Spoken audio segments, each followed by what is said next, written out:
வார்த்தைகள் மனுஷனுடைய வாழ்க்கையில வார்த்தைக்கு எவ்வளவு இம்பார்ட்டன்ஸ் இருக்கு. நம்ம பேசுற ஒவ்வொரு வார்த்தையும் ஒவ்வொரு நொடியும் ரொம்ப ரொம்ப கேர்ஃபுல்லா யோசிச்சு பேச வேண்டிய விஷயமா இருக்கு. கோவப்பட்டு நம்ம பேசுற வார்த்தைகள் சிந்திய அந்த வார்த்தைகளுக்கு பின்புலம் பயங்கரமான பிரச்சனைகள் ஏற்படுது. இன்னும் சொல்ல போனா கோவப்பட்டு வர்ற வார்த்தைகளால ஏற்பட்ட விளைவுகள் தான் பல பேர்த்தோட மனசை ரொம்ப ஆழமா காயப்படுத்தியிருக்கு. திருவள்ளுவர் சொன்ன மாதிரி தீயினால் சுட்ட புண் உள்ளாரும் மாறாது, நாவினால் சுட்ட வடு.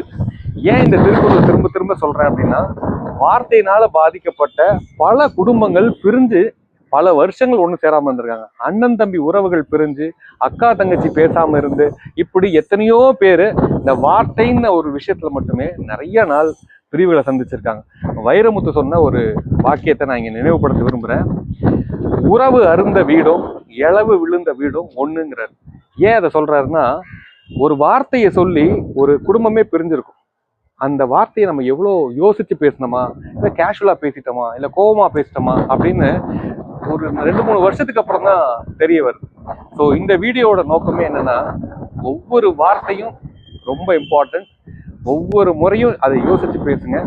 எல்லாத்தையும் யோசிக்க முடியுமா அப்படின்னா, அன்பான வார்த்தைகளுக்கு யோசிக்க வேண்டாம். கோபம் வரும்போது ரொம்ப கேர்ஃபுல்லா இருக்கும்.